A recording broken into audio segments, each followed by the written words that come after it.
Hello guys, in today's video I will be showing you how to fix Facebook featured photos not appearing problem. So the answer is easy, just go to the settings and then scroll down to the apps section, then go to the search and search Facebook,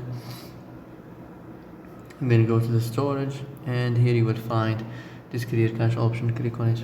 Now you can go check it if it worked, and if it didn't you can try to restart your phone or join the Wi-Fi off and on, or the Bluetooth or the airplane mode.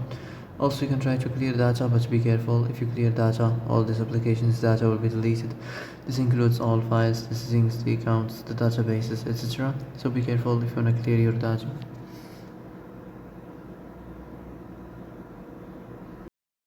And that's it for today's video. I hope this is the answer you've been looking for.